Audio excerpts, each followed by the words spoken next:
জীবন। ভগবানের নাম করব কেন, কীর্তন শুনবেন কেন, একটু মন দিয়ে শুনবেন। যে যেখানে বসে আছেন আমি ছোট ছোট স্লেটগুলোকে বন্ধ করতে বলছি। ছোট ছোট স্লেটগুলোকে একবার হাতে থেকে নামিয়ে দিন। স্লেট মানে বুঝতে পেরেছেন, এ যত ভালো তত মন্দ। ইংরাজিতে একে বলছে ফোমো রোগ, FOMO। মিলিয়ে দেখুন, 2 মিনিট যদি মোবাইলটা হাতছাড়া, এ কোথায় রে, এই মোবাইলটা কোথায়, মানে ছেলে ঘর থেকে চলে গেছে পড়তে পড়তে, ওদিকে মনে নাই, মোবাইল হারিয়ে গেছে, ওটা মনে আছে। এটার নাম হচ্ছে ফোমো রোগ। মানে কিছুক্ষণ মোবাইল হাত থেকে ছাড়া হলেই আমরা মোবাইল পাগল হয়ে যাই। এই জন্য বারবার বলবো, এই সময় মোবাইল বন্ধ করুন, ভগবানের নাম শ্রবণ করুন। যতটুকু পারবেন, 100টা কথা বলবো, যদি 10টা কথা নিয়ে আপনার জীবনে, বাবা হ্যাঁ অনেক রকমই হবে আজকে, তো জীবনে যতটুকু ব্যবহার করতে পারবেন ততটুকু আপনার জীবনে কাজে লেগে যাবে। মহাপ্রভু প্রেমের ঠাকুর, প্রত্যেকটা জীবকে প্রেম দেবার জন্য এলেন। শ্রী গৌরাঙ্গ প্রেমের ঠাকুর, প্রেম। দাঁড়ান, আপনি তো অনেক কথাই বলছেন, এনাকে দেখান তো, খোলের সাউন্ডটা কমে গেল। আড়ালে থাকলে মাইকম্যানের হয় না, এখানে মাইকম্যানকে বসতে হয়। ওখানে মাইকম্যান আড়ালে থাকলে, এখানে এত জায়গা ছিল, আপনি মেশিনটা রাখেন নাই, এখানে সঙ্গে সঙ্গে কমে যাচ্ছে, ওগুলো নজর রাখতে হবে। আপনার দায়িত্ব সব চাইতে বেশি, খোলটা কমে গেছে। শ্রী গৌরাঙ্গ প্রেমের ঠাকুর, প্রেম বিলাতে এলো নদী যাই।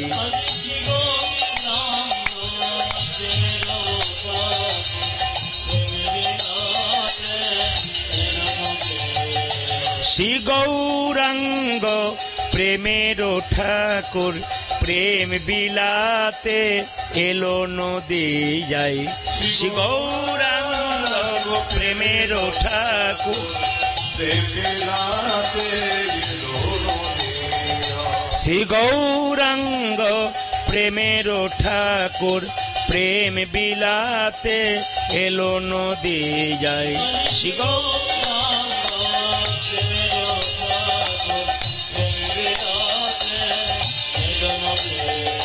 রাধা প্রেমে গড়া তনু, রাধা প্রেমে গড়া তনু,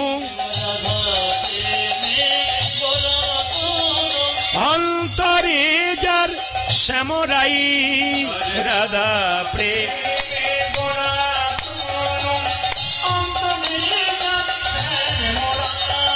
শ্রী গৌরাঙ্গ প্রেমের ঠাকুর, প্রেম বিলাতে এলো নদী। উলধ্বনি। শ্রী গৌরাঙ্গ প্রেমের ঠাকুর, প্রেম বিলা, শ্রী গৌরাঙ্গ প্রেমের ঠাকুর, প্রেম বিলাতে এলো নদী আয়। শ্রী গৌরাঙ্গ প্রেমের ঠাকুর, প্রেম বিলাতে এলো নদী আয়। সব জায়গাতে 6টায় শুরু হয়, 9টায় বন্ধ হয়। এখানে 9টায় শুরু হলো। বাবারা বললেন 9টার সময় এরা কীর্তন শুনতে ভালোবাসে, রাত জাগতে ভালোবাসে। কিন্তু যিনি ঘুমাচ্ছেন তিনি ভাবছেন প্রদীপ বাবু আমাকেই দেখছেন, 2-4 জনকে এখন থেকে দেখছি শ্রী গৌরাঙ্গ। না না, যিনি ঘুমাচ্ছেন তিনি বুঝতে পেরে গেছেন যে এনার চোখ খুব খারাপ, এত ঘুম এসেছে, কি বলবেন, ইনি কি করবেন। আসলে একটা বেগুনে পোকা লাগলে পাশের গুলো তো লাগবে না, কি বলছেন। যেটা বলুন, রাধা রানী কি না, একটু জয়টা জোরে হবে। শ্যাম সুন্দর কি, মদন মোহন কি, হরিবাসর কি, সাধুগুরু বৈষ্ণব কি। গরম লাগছে কি না, পরীক্ষা হয়ে গেল। আবার বলুন, রাধা রানী কি, শ্যাম সুন্দর কি, মদন মোহন কি, হরিবাসর কি। বেশ, জেনে নিন ভগবানের নাম কেন শুনবেন। আস্তে প্রথম প্রশ্ন, একটা বাচ্চা জন্ম নেবার পর সে কি খাবে এ কথা কে ভেবেছে? আপনারা কেউ ভেবেছেন? জোরে বলুন হ্যাঁ না না। বাচ্চা জন্ম নিলে হরলিক্স, ল্যাকটোজেন, ন্যাস্ট্রোজেন আপনারা বাজার থেকে কিনে আনেন, কেন আনেন না? কেন? রিভাবটা বেশি হয়ে গেল ভাই, কঠিন ব্যাপার, জানি। তাই বাচ্চা জন্ম নিলে আপনারা বাজার থেকে ল্যাকটোজেন, ন্যাস্ট্রোজেন কিনে আনেন। জন্ম নিলে কিনে আনেন না। কখন কিনে আনেন? যখন বড় হয় তখন কিনে আনেন। তার আগে আপনারা জানেন জীব দিয়েছেন যিনি, আহার দেবেন জোরে বলুন তিনি। মায়ের স্তনদুগ্ধে এমন মধুভাণ্ড দিয়েছে যা পৃথিবীর আর কোথাও নাই। মায়ের দুধটা খুব গরম নয় যাতে বাচ্চার জিভ পুড়ে যাবে। মায়ের দুগ্ধ খুব ঠান্ডা নয় যাতে বাচ্চার সর্দি লেগে যাবে। মায়ের দুধটা খুব টক নয় যাতে বাচ্চার অ্যাসিডিটি হয়ে যাবে। মায়ের দুধটা খুব মিষ্টি নয় যাতে বাচ্চার সুগার হয়ে যাবে। নদীর মধ্যে জল, গাছের মধ্যে ফল, তিনি আমাদের জন্য এত কিছু করলেন। বিচার করবেন তার জন্যে আমরা কি করলাম। করোনার সময় একটা অক্সিজেন সিলিন্ডারের কত দাম হিসাব করে দেখুন। এত অক্সিজেন গোবিন্দ দিচ্ছে ফ্রিতে, নাকে একটা মেশিন বসালে, নাকে একটা, আমি আজকে বলেছি উনি যতই রাগ করুন আজ উনি ঠিক করতে পারবেন না, কারণ আজ ডিস্টার্ব দেবেই। কারণ উনি আজকে দেখতে দেখতেই যাবে, কাল দেখবেন, পরশু দেখবেন, মিলিয়ে দেখবেন, বলে যাবেন আপনারা যে প্রদীপবাবু কথাটা ঠিক বলে গেল। তাকান, অক্সিজেন সিলিন্ডার যদি এখানে দেওয়া হয়, নাকে যদি একটা মেশিন বসানো হয়, তার কত বিল আপনার শোধ করতে পারবেন? দিনের বেলা একটা লাইট চিরকালের জন্য জ্বলছে আমাদের জন্য, সব লাইট বন্ধ, সেটা কি? সূর্য, গোবিন্দের দেওয়া। সেই বিলটা যদি কেউ দিতে পারে, কোনো সরকার দিতে পারবে না, কোনো দেশের সরকার দিতে পারবে? তাহলে তিনি আমাদের জন্য এত বিচার বোধ থাকতে হবে। তিনি আমাদের জন্য এত কিছু করলেন, আমরা তার জন্য কি করলাম? আজকে আমি শুধু আপনাদের যুক্তি দেখিয়ে যাব, আপনারা ভগবানের ভজন করবেন কিনা ছোট ছোট কথাগুলো মন দিয়ে শুনবেন। তো মহাপ্রভু প্রত্যেকটা জীবকে হরিনাম দেবেন বলে তিনি কি করলেন? প্রথম বিয়ে হয়েছিল লক্ষ্মী প্রিয়ার সঙ্গে, সংসার করেছিল মাত্র 5 বছর। মায়েরা, লক্ষ্মী প্রিয়াকে সাপে কেটে মারা গেল। দ্বিতীয় বিয়ে হয়ে গেল কার সঙ্গে? সনাতন মিশ্রের কন্যা বিষ্ণুপ্রিয়ার সঙ্গে। মেয়েটির কত বয়স জানেন? মহাপ্রভুর যখন 24 বছর বয়স সন্ন্যাস নিয়েছিল, বিষ্ণুপ্রিয়ার তখন 14 বছর বয়স। এই মেয়েটি শিখিয়ে দিল স্বামী ভক্তি কাকে বলে। মায়েরা, 14 বছরের মেয়ে ক্লাস 9-এ পড়ে আমাদের সমাজে, ওই বিষ্ণুপ্রিয়া শিখিয়ে দিয়েছে স্বামী ভক্তি কাকে বলে। আপনাদের কাছে নিবেদন রইল,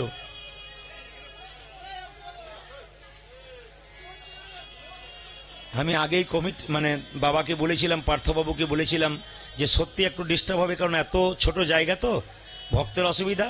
আর মাইকম্যানকে দোষ দিয়ে লাভ নেই, কারণ এতটুকু জায়গার মধ্যে কাভার করাও খুব কঠিন। এতটুকু জায়গার মধ্যে বক্সগুলোকে কাভার করা খুব কঠিন। একদিন দেখতেই যাবে সবই কথা।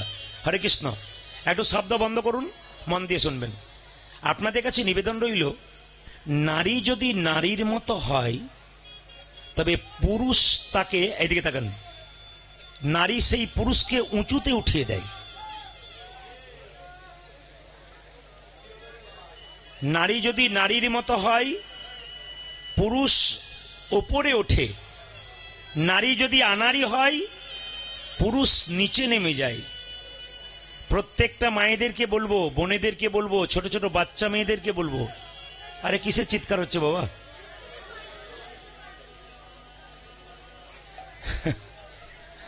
হরে কৃষ্ণ। এই নিয়ে আজকে চলতে হবে কিন্তু। হরে কৃষ্ণ। বেশ বেশ বেশ বেশ। আচ্ছা, যারা আসতে পারছে না একটু বলুন স্ক্রিনে দেখতে, কিংবা বলুন না, এত কষ্ট করে দাঁড়ানোর দরকার নেই। হরে কৃষ্ণ, বিপদ হতে পারে। সবাই তাকাবেন। নারী যদি নারীর মতো হয়, পুরুষ ওপরে ওঠে। নারী ছিল চিন্তামণি, পতিতালয়ে বাস করত, কিন্তু ব্রাহ্মণের ছেলেকে ভালোবাসলো, বিল্লমঙ্গলকে। একদিন গোবিন্দ চরণ পাইয়ে দিল। ভালোবাসা মানে এই নয় একজন একজনকে বিবাহ করলো। ভালোবাসা মানে আপনার বাসা ভালো, যাকে ভালোবাসবেন তার বাসাটা ভালো। দুটো বাসা যদি ভালো হয় তাহলে গোবিন্দের প্রতি ভালোবাসা জন্মাবে। আর যদি একজনের বাসা ভালো, একজনের বাসা খারাপ, তবে গোবিন্দের প্রতি ভালোবাসা জন্মাবে না। এই জন্য মায়েরা, পদ্মাবতী নারী ছিল, জয়দেবকে গোবিন্দ চরণ পাইয়ে দিয়েছিল। চণ্ডীদাস রজকিনীর মেয়ে রামীকে ভালোবেসেছিল, রামী চণ্ডীদাসকে পদকর্তা তৈরি করেছিল। রামকৃষ্ণদেবের স্ত্রী সারদা মা যদি পাশে না থাকতো তাহলে তিনি পরমহংস হতে পারতেন না। যারা শুনছেন মন দিয়ে শুনবেন। নারী যদি হয় বক্র, নারী যদি বেঁকে যায় ধর্মের পথে, তার স্বামী আর সোজা হয়ে দাঁড়াতে পারবে না। আর নারী যদি ধর্মের পথে যায়, পুরুষ যদি নেশাও করে, ধর্ম না করে, 5 বছর পর দেখবেন সেই পুরুষ নারীর ধর্মে আসতে বাধ্য। মায়েদেরকে বলে দিয়ে যায়, এদিকে এদিকে তাকাবেন, এদিকে। নারী যদি হরিনাম করব না বলে, কোনো পুরুষের ক্ষমতা নাই সেই নারীকে হরি বলাতে। কিন্তু নারী যদি হরিবল বলে, পুরুষ যদি না বলে, 5 বছর পরে দেখবেন সেই পুরুষও হরিভক্ত হয়ে যায়। আমরা বিরাট বড় বড় প্রমাণ পেয়ে গেছি। যারা নবদ্বীপ মায়াপুর ইস্কন মন্দিরে যান, তারা দেখবেন শিল প্রভুপাদের মূর্তি দেখেছেন। এই শিল প্রভুপাদ দেশে দেশে হরিনাম প্রচার করতেন। আপনারা চমকে যাবেন, শিল প্রভুপাদ নিচু তলায় বসে বসে ক্লাস করতেন, ভক্তদের নিয়ে হরিকথা বলতেন। ওনার স্ত্রী একতলার ওপরে বসে পায়ের ওপর পা দিয়ে বসে চা খেতেন, মানে হরিনামের ধার ধারে না। তা একদিন একটা পাণ্ডুলিপি লিখে রেখেছিল কে না, ইস্কন মন্দিরের যিনি এখন প্রতিষ্ঠাতা, তার নাম কি, শিল প্রভুপাদ লিখেছিলেন। স্ত্রীকে জিজ্ঞেস করলো, পাণ্ডুলিপিটা কই? বলছে বিক্রি করে দিয়েছি। কেন? চা খাবো বলে চা কিনে নিয়েছি। তখন সঙ্গে সঙ্গে শিল প্রভুপাদ জিজ্ঞেস করেছিল, তুমি কাকে চাও, টি আর মি? টি আর মি? চা চাও না আমাকে চাও? তখন তার স্ত্রী বলেছিল, টি নট ইউ, আমি চা চাই, আমি তোমাকে চাই না। শিল প্রভুপাদ সেদিন থেকে ঘর থেকে বেরিয়ে গিয়েছিল স্ত্রীকে ত্যাগ করে, ভক্তের জন্য, হরিনাম বেরোনোর জন্য। বিরাট প্রমাণ দিয়ে গেছেন। যিনি বিশ্বের মানুষকে আমেরিকাতে গিয়ে হরিনাম দিচ্ছেন, তার স্ত্রী বেঁকে বসছে, কোনো মতেই ধর্ম করবে না। এরকম পৃথিবীতে অনেক পুরুষ আছে যারা হরিভক্ত হবার চেষ্টা করে স্ত্রী বেঁকে যায়। আমি প্রত্যেকটি মায়েদের কাছে বলবো, আপনারা এগিয়ে যান, আপনারা সংসারে উন্নতি করতে পারেন। একটা বাঘিনী পারে বসে থাকে, বাচ্চাগুলো তার পেছনে লুকিয়ে থাকে। বাঘিনী জলে নেমে যায়, সাঁতার শিখতে চায় না বাচ্চারা। বাঘিনী প্রথমে জলে নেমে যায়, বাচ্চাগুলো মনে মনে ভাবে, মা যখন নেমেছে আমার চিন্তা কি, আমিও পেছন পেছন নেমে যাই। বাঘিনী নামে বলে বাচ্চাগুলো নামে। আপনারা মায়েরা যদি ধর্মের পথে না নামবেন, তবে আপনাদের ছেলে মেয়েরা কোথা থেকে শিখবে? শুধু আপনাদের বলতে চাই, আপনারা নামুন, হরিভজন করুন। শুধু তাই নয়, আমি রাজ্যে রাজ্যে বোম্বে গিয়েছিলাম, হায়দ্রাবাদ গিয়েছিলাম, ত্রিপুরা গিয়েছিলাম, ব্যাঙ্গালোর গিয়েছিলাম, আসাম গিয়েছিলাম, আসামের প্রত্যেকটি জায়গায় গিয়েছিলাম। সেখানে দেখতে পাচ্ছি নারী, পুরুষের চাইতে নারীর সংখ্যা ভিড় প্রচুর প্রত্যেক জায়গাতে। কেন? একমাত্র নারী পারে আমাদের ধর্মটাকে এগিয়ে নিয়ে যেতে, একমাত্র মায়েরা পারে। তাই বারবার বলবো, আপনারাই পারবেন। মহাপ্রভু প্রত্যেকটা জীবকে হরিনাম দেবেন বলে নিতাই চাঁদকে ডেকে বলল, দাদা তুমি জীবের দ্বারে হরিনাম দাও। বলে কিভাবে দেব? নয়নে দেখিবে যারে কৃষ্ণ নামে দেবে তারে, নয়নে দেখিবে যারে কৃষ্ণ নামে দেবে তারে। সাবধান যেন জাতির বিচারে করো না দাদা। কমে গেল, জাতির বিচারে করো না দাদা, যারে দেখবে নামে দেবে জাতির বিচার করো না দাদা। ও যে যারে দেখবে নামে দেবে জাতির বিচার করো না দাদা। মায়েরা, যাকে হরিনাম, যাকে দেখবে তাকে হরিনাম দেবে। কাকে বললো? নিতাই চাঁদকে। নিতাই চাঁদ বললো, হ্যাঁ রে, যাকে হরিনাম দেবো সে যদি না নেয় তখন কি করব? দাদা প্রথমে ধরিবে হাতে, যদি না চাই নাম নিতে, প্রথমে ধরিবে হাতে, যদি না চাই নাম নিতে।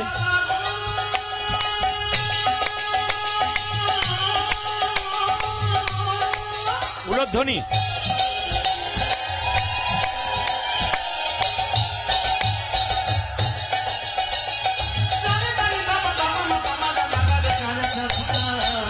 প্রথমে ধরিবে হাতে, ও যে প্রথমে ধরিবে হাতে, যদি না চাই নাম নিতে। দাদা বলি, হাতে ধরে বলবে হরি, হাতে ধরে বলবে হরি, বলাবে হরি, বলবে হরি, হাতে ধরে বলবে হরি,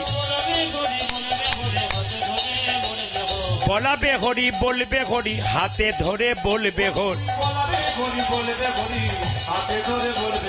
হাতে ধরার পর যদি হরিনাম না নেয় শেষ উপায় কি? পাছে তারও লোটাইবে পাই। ও দাদা পাছে পাছে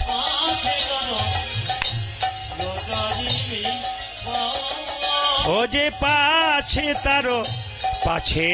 তারো লোটাইবে পাই।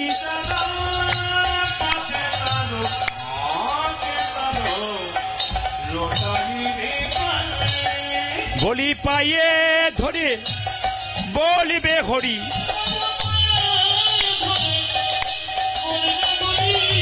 পায়ে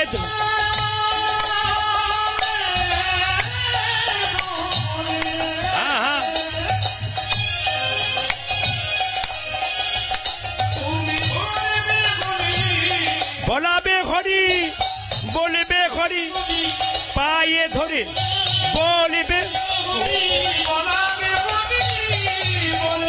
ও যে পায়ে নিতাই গৌর হরি হরি বল। ও যে পায়ে পাই বল। পাছে তার লোটাইবে। একটু মন দিয়ে শুনে নেবেন যে যেখানে বসে আছেন। তেতা যুগের যিনি রামচন্দ্র, তেতা যুগের যিনি রামচন্দ্র, তিনি দাপরে হয়ে গেলেন কৃষ্ণ। জোরে বলুন হ্যাঁ না না। তেতাতে যিনি রাম, তিনি তো দাদা। লক্ষণ কেমন? জোরে বলুন।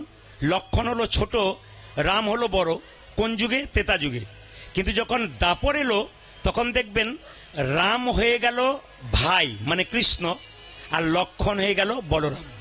এখন প্রশ্ন হবে, দাদা কেন ভাই হলো আর ভাই কেন দাদা হলো? এটা ছোট্ট তত্ত্ব আপনাদের বুঝিয়ে দিই। বলুন তো মায়েরা, রামচন্দ্র কত বছরের জন্য বনবাসে গিয়েছিল? কত বছর?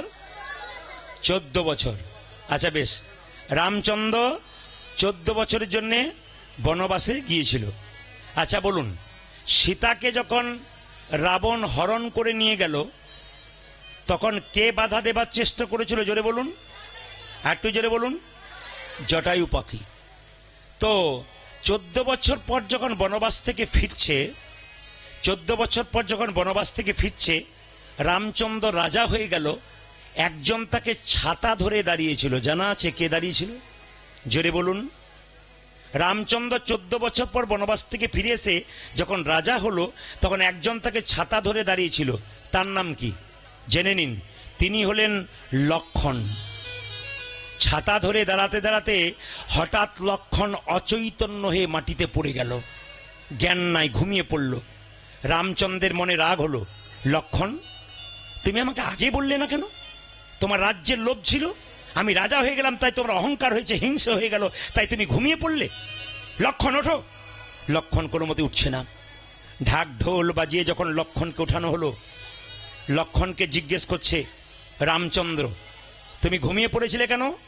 তোমার এত হিংসা আমি রাজা হয়েছি বলে? সঙ্গে সঙ্গে লক্ষণ বলল, দাদা আমি 14 বছর ঘুমাই নাই। মায়েরা, 3 দিন না ঘুমালে আপনাদের অবস্থা কেমন হয়? আমাদের না হয় 365 দিনের মধ্যে 320 দিন বাইরে থাকি। প্রতি রাত্রিতে আমার হিসাব করে বলছি 2 থেকে 2.5 ঘন্টা ঘুমাই প্রতি রাত্রিতে, বাকি হয় না। তাতে আমাদের কি অবস্থা হয়? তিনি 14 বছর ঘুমান নাই। রামচন্দ্র বিশ্বাস করতে চাই নাই। বশিষ্ঠ মুনি এসে বলছে, রামচন্দ্র তুমি পূর্ণ ভগবান হতে পারো, কিন্তু লক্ষণ ত্যাগে শ্রেষ্ঠ। সত্যি 14 বছর ঘুমাই নাই। লক্ষণ জিজ্ঞেস করলো, রাম জিজ্ঞেস করলো, লক্ষণ তুমি 14 বছর ঘুমাও নাই? বুঝতে পারলাম না। বলছি, দাদা যেদিন 14 বছরের জন্য বনবাসে গেলাম সেদিন তুমি, সীতামা আর আমি, তুমি বনে গিয়ে একটা পণ্য কুটির তৈরি করে সীতামাকে নিয়ে ঢুকে গেলে। আমি দরজায় প্রহরী হয়ে দাঁড়িয়েছিলাম। নিদ্রা দেবী আমার চোখে ভর করেছিল যাতে আমি ঘুমিয়ে যাই। সেদিন বাণ তুলেছিলাম নিদ্রা দেবীকে মারবার জন্যে। নিদ্রা দেবী তোমায় আমি মেরে ফেলবো। নিদ্রা দেবী চিৎকার করে বলেছিল, লক্ষণ তুমি যদি আমি মেরে যাও, আমি মরে যাব, পৃথিবীর মানুষ পাগল হয়ে যাবে।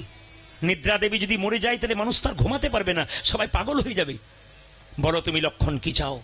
নিদ্রা দেবী আমাকে কথা দাও, আমি 14 বছর বনে থাকবো, কিন্তু তুমি আমায় চোখে কোনোদিন আসবে না, নিদ্রা দেবী বলল, কথা দিলাম লক্ষণ, আমি 14 বছর তোমার চোখে আসবো না, তবে যেদিন রামচন্দ্র 14 বছর পর বনবাস থেকে ফিরে যাবে, তুমি রাজা হবে, রামচন্দ্র যেদিন রাজা হবে সেদিন লক্ষণ আমি তোমার চোখে ভর করে দেব।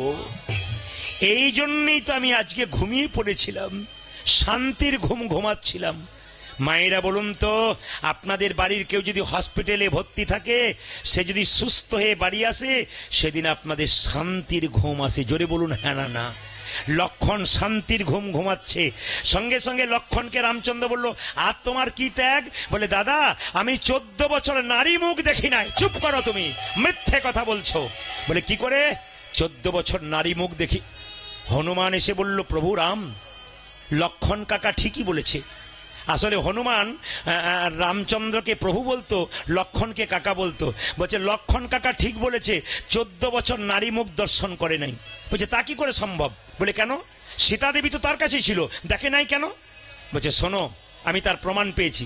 যেদিন রাবণ সীতাকে হরণ করে নিয়ে গেল মা, সেদিন সীতা যাতে জানতে পারে যে আমাকে এই পথ দিয়ে নিয়ে গেছে, সীতা তার মুকুটটাকে ফেলে দিয়েছিল, সোনার মুকুট, কানের দোল, গলার মালা, হাতের বালা, পায়ের নুপুর, সবগুলোকে কুড়িয়ে ছুটে এসেছিল লক্ষণের কাছে। হনুমান, লক্ষণ কাকা, সীতা মা হরণ হয়ে গেছে। লক্ষণ বলল, চুপ করো, মিথ্যে কথা বলছো। দেখো দেখো, সীতা মায়ের মাথার মুকুট, চিনতে পারলাম না। দেখো সীতা মায়ের কানের দোল, চিনতে পারলাম না। দেখো সীতা মায়ের গলার হার, চিনতে পারলাম না। দেখো সীতা মায়ের হাতের বালা, চিনতে পারলাম না। দেখো সীতা মায়ের পায়ের, চিনতে পেরেছি। 14 বছর তো আমি মায়ের মুখ দেখি নাই, মায়ের চরণ তলটা দেখেছি। মায়ের চরণ তল দেখেছিলাম, চরণ দেখেছিলাম। প্রত্যেকটি মায়ের কাছে আমার বিশেষ নিবেদন রইল, হিন্দু সনাতন ধর্মের মা আপনারা, আমাদের প্রত্যেকের লজ্জা থাকা দরকার। এখনকার যুগে যেভাবে ব্লাউজ শাড়ি পরে মেয়েরা রাস্তা দিয়ে পেরোই, তাতে সনাতন ধর্মকে অপমান করার জন্য পেরোই। সনাতন ধর্মের মেয়েদের আবরণ থাকার দরকার, কিন্তু এত খারাপ পোশাক পরে রাস্তা দিয়ে ঘুরে বেড়ায়। এই সমস্ত সনাতনদের নিয়ে অন্যান্য ধর্মের লোকেরা কুৎসা রটায়। যত সব নষ্টের মূল আমরা। কেন? আমরা আমাদের ধর্মটাকে রক্ষা না করে অন্যগুলোকে গ্রহণ করি, কি পাশ্চাত্য শিক্ষাকে গ্রহণ করি। মায়েরা, বিদেশের মানুষ এসে ইস্কন মন্দিরে মায়াপুরে ভগবানের নাম করতে লাগলো, আর আমরা আমাদের ভগবানকে ভুলতে বসলাম। তারা হরে কৃষ্ণ বলতে পারে না, হরে কৃষ্ণা বলে। তারা আশ্চর্যের ব্যাপার, তারা বলতে পারে না তবু বলে, আর আমরা বলতে পারি তবু বলি না। এইটা আশ্চর্যের ব্যাপার। কি করে সনাতন ধর্ম রক্ষা থাকবে? আপনাদের জন্য শুধু কীর্তন করা নয়, হিন্দু সনাতন ধর্মকে রক্ষা করা প্রত্যেকটা কীর্তনিয়ার, প্রত্যেকটা ভাগবত পাঠকের, প্রত্যেকটা রামায়ণ পাঠকের লক্ষ্য থাকবে একটাই, যেন সনাতন ধর্ম রক্ষা হয়। এই সনাতন ধর্মকে বাঁচানোর প্রচেষ্টা করতে হবে, যেন আপনি বলতে পারেন সনাতন মানে কি, ছিল, আছে এবং চিরকাল থাকবে, ইনি হচ্ছেন সনাতন। তাকান আমার দিকে মায়েরা। লক্ষণকে সঙ্গে সঙ্গে রামচন্দ্র বলছে, সত্যি তো, তুমি 14 বছর সীতার মুখ দেখো নাই? বলে, না। আমি মায়েদেরকে বলি, রাস্তা দিয়ে পেরিয়ে যাবেন, আপনার লজ্জা এত সুন্দর থাকবে, কোন পুরুষ আপনার মুখের দিকে চেয়ে যেন আপনার পায়ের দিকে তাকাই, আপনাকে নারী বলে যেন প্রণাম করার ভাব রাখে। এমন ভাবে যাবেন না পুরুষের লোভী চোখ যেন আপনাকে কিডন্যাপ না করে নিয়ে যায়, পুরুষের লোভী চোখ যেন আপনাদেরকে কুদৃষ্টি না দেয়। এমন ভাবে সাজে যাবেন যেন পুরুষ আপনাকে দেখলে আপনার পায়ের দিকে একবার নিজের চোখটা তাকায়। এ কাজ আপনারা করবেন, বারবার বলে দিলাম।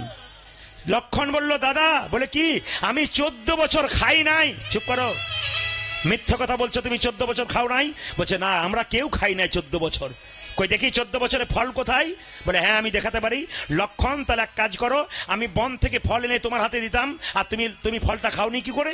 বলছে, দাদা, তুমি ফল বন থেকে এনে বলতে লক্ষণ ফল ধরো, তুমি তো বলো নাই লক্ষণ ফল খাও। কেমন ভাই আর কেমন দাদা! এখনকার যুগে ভাইয়ে ভাইয়ে মারামারি করে হাসপাতালে ভর্তি হয়ে আছে, মাথা ফাটাফাটি করে। আর কেমন রাম হলো মর্যাদা পুরুষোত্তম, তিনি কেমন শিক্ষা দিয়ে গেলেন ভাতৃপ্রীতি, স্ত্রীর প্রতি কেমন ভক্তি, স্ত্রীর প্রতি কেমন মানে প্রেম, এটা কিন্তু একমাত্র রামচন্দ্র দেখিয়ে গিয়েছিল। রামচন্দ্রের চরিত্র ঘাটলে যদি ভাগবতের আপনারা নবম অধ্যায় দেখেন, তাহলে রাম সম্পর্কে আপনারা অনেক কিছু জানতে পারবেন। তাই আপনাদের কাছে নিবেদন রইল, যে যেখানে বসে আছেন 14 বছর ফল খাও নাই, বলে না, বলে কি করে হিসাব দেখাও, বলে ফল তো নাই, ফলের বীজ আছে। বীজগুলো আনা হলো মায়েরা। 14 বছরের ফলের মধ্যে 7 দিনের ফল কম। লক্ষণ 7 দিন কম কেন দাদা? 7 দিন কেউ ফল খায় নাই। বলে কিরকম? যেদিন রাজা দশরথের মৃত্যু সংবাদ এলো, সেই দিন আমরা কেউ ফল খাই নাই। মায়েরা, বাড়িতে কেউ যদি মারা যায় কিংবা মরার সংবাদ আসে, কেউ খায়? জোরে বলুন হ্যাঁ না না খাই। যেদিন রাজা দশরথের মৃত্যু সংবাদ পেল সেদিন খায় নাই। গুনবেন একটা একটা করে। 2 কি? যেদিন রাবণ সীতাকে হরণ করে নিয়ে চলে গেল, সেই দিন কেউ ফল খায় নাই। 3, যেদিন সীতা পাতাল প্রবেশ করেছিল, সেই দিন কেউ ফল খায় নাই। 4, যেদিন নাগপাশে বন্ধনে আবদ্ধ করেছিল রাম লক্ষণকে, সেই দিন ফল খায় নাই। কদিন হলো জোরে বলুন? 4 দিন। আর কোন দিন মায়েরা? মাথায় নিন। যেদিন ওই লক্ষণকে শক্তিশাল মারা হয়েছিল, সেই দিন কেউ ফল খায় নাই। আর কদিন হলো? আর একটা দেখুন, যেদিন রাম সীতাকে ছায়া সীতা তৈরি করে তার মস্তকটাকে ছেদন করে সোনার থালায় রেখেছিল, সেদিন ভয়ে কেউ ফল খায় নাই। দুঃখে 6 দিন খাই নাই, একদিন আনন্দে খাই নাই। যেদিন রামচন্দ্র রাবণকে বধ করে লক্ষণ সীতাকে নিয়ে আবার অযোধ্যায় ফিরলেন আনন্দের জন্য, সেই দিন ফল খায় নাই। লক্ষণ দাঁড়িয়ে আছে, রামচন্দ্র মাথা নিচু করে চুপচাপ দাঁড়িয়ে আছে। বশিষ্ঠ মুনি বলল, রামচন্দ্র তুমি মাথা নিচু করে দাঁড়িয়ে আছো কেন? লক্ষণ, তুমি যদি আমার চাইতে ছোট না হতে, আমি তোমাকে প্রণাম করতাম। তবে লক্ষণ, এই যুগে তো হলো না, আগামী দাপরে হব আমি তোমার ভাই কৃষ্ণ, আর তুমি হবে আমার দাদা বলরাম। সেই দিন তোমায় প্রণাম করবার সুযোগ পাবে। আর কোন দিন? যেদিন কলিযুগে তুমি হবে নিতাই চাঁদ, আমি হব গৌর হরি, সেই দিন প্রণাম করার সুযোগ আমি পাবো। তাই মায়েরা, সেই নিতাই চাঁদ প্রত্যেকটা জীবের দ্বারে হরিনাম দিচ্ছেন। আচ্ছা মায়েরা, কিছু মনে করবেন না, মহাপ্রভুর ছবি দেখেছেন? জোরে বলুন হ্যাঁ না না দেখেছেন? আচ্ছা, হাতটা নিচে থাকে না উপরে থাকে? যার আছে একবার দেখান তো, কে কে কার কার আছে একবার দেখান। বেশ বেশ, যার আছে তিনি দেখাবেন, যার নাই তার দেখানো দরকার নেই। বলে যেভাবে চেপে আছি তাতে দেখানোই তো বড় গন্ডগোল আছে না। যারা চেপে আছেন তারা একবার তুলে দেবেন, কোন একবার তুলুন। রাধা রানী কি, বাহ। শ্যাম সুন্দর কি, বেশি বলতে বলবো না, কম করে। রাধা রানী কি, শ্যাম সুন্দর কি, মদন মোহন কি। মহাপ্রভু হাতটা তুলে আছে এরকম করে। একজন ভক্ত জিজ্ঞেস করলো, ঠাকুর তুমি যে হাতটা তুলে আছো, তোমার হাতে ব্যথা হয় না? বলে ব্যথা আবার হয় না। বলে নামাও। বলে কি করে নামাবো? তোরা তুলছিস না তাই নামাচ্ছি না। একজন ভক্ত বলো, এই দেখো তুলে দিলাম, এইবার নামাও। বলে তুই তো তুললি, তোদের পেছনে যারা আসবে তারা? আপনাদের বলি নেই পেছনে মানে কোনগুলো? তোদের পরের জন্মে যারা জন্ম নেবে তারা হাত তুলবে না। তাই আমি জন্ম জন্মান্তর ধরে হাত তুলেই আছি। যারা পৃথিবীতে এসছে তাদের জন্য হাত তুলেছে, যারা আগামীতে আসবে তাদের জন্য হাত তুলে আছে মহাপ্রভু চিরকাল। আচ্ছা, আপনারা হাত তোলেন কখন? বাজারে যাবেন, ও টোটো দাদা, এইদিকে টোটো দাদাকে হাত তুললেন কেন? টোটো আসবে। আচ্ছা, জলে পড়ে গেছেন, ডুবে গেছেন, উঠতে পারছেন না, তখন বাঁচার জন্য কি করে? এরকম এরকম করে যদি কেউ দেখতে পায় হাত তুলি। আর হাত তুলি কখন? যখন হাতের মধ্যে কেউ বোঝা নেই। বলুন তো মায়েরা, মহাপ্রভু কি জলে ডুবে যাচ্ছিল? জোরে বলুন হা না না। মহাপ্রভুর হাতে কি বোঝা ছিল? না, কিন্তু ছিল। বলে প্রদীপবাবু যদি ছিল তাহলে দেখতে পেলাম না কেন? দেখবেন কি করে? যে চোখে টিভি সিরিয়াল দেখেন, ওই চোখে কি আর মহাপ্রভুর ভাব বুঝতে পারা যায়? আমি বুঝিয়ে দিই মহাপ্রভুর কি বোঝা ছিল। আপনারা দেখতে পান না, আমরাও দেখতে পাই না। কে দেখতে পাই? আপনাদের এখানে কীর্তন হচ্ছে, মেয়ে বাবাকে খবর দিল, বাবা প্রদীপবাবু আসছে, এসো। আপনার বাবা এলো, আপনার জন্য মিষ্টি আপেল যা খেতে ভালোবাসেন তাই আনলো। কিন্তু একটা জিনিস মেয়ের জন্য বাবা আনলো, ওটা মেয়ে দেখতে পেল না, বাবা দেখতে পেল না, কিন্তু অনুভব করতে পারলো। কি বলুন তো? প্রেম আর ভালোবাসা। এটা দেখতে পাওয়া যায় না। মহাপ্রভু কি করলেন? প্রত্যেকটা জীবের জন্য প্রেম ভালোবাসার বোঝা নিয়ে দাঁড়িয়েছেন। যাদের তৃতীয় নয়ন আছে, জ্ঞান চক্ষু আছে, গুরু মন্ত্র ভজন করে একমাত্র তারাই জানতে পেরেছে। তাই নিতাই চাঁদ বলছে, এক কাজ কর, তোমরা লও রে কি শরীর প্রেম নিতাই ডাকে আই, শরীর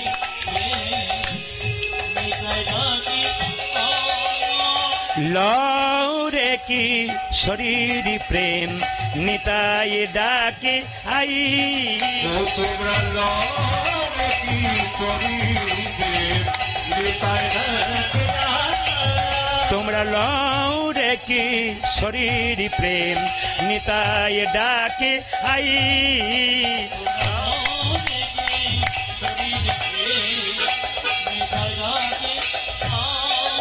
নিতাই ডাকে আই আই প্রাণ গৌরী ডাকে আই,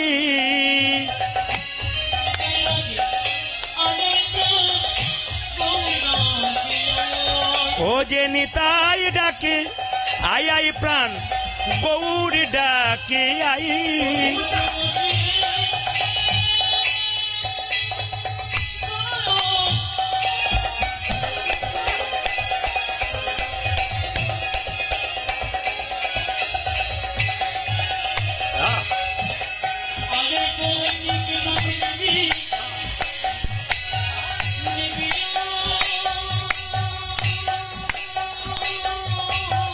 হরি বল।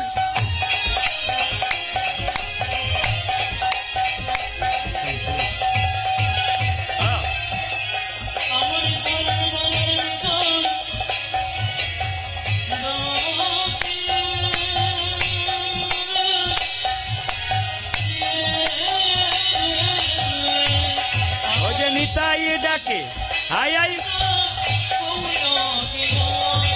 লও রে কি শরীর প্রেম নিতাই ডাকে আই, লও রে কি শরীর প্রেম নিতাই ডাকে আই, ও যে শান্তিপুর ডুবু ডুবু নদী ভেসে যাই,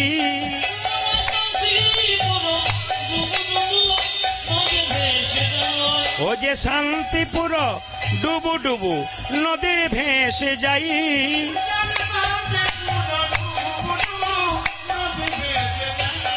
ও যে কুলি ভাঙ্গিয়া ঢেউ আসিয়া লাগিল গোড়ার গাই, ও যে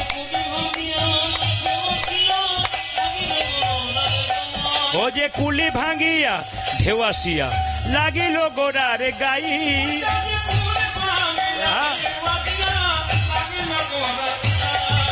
লও রে কি শরীর প্রেম নিতাই ডাকে উলধ্বনি।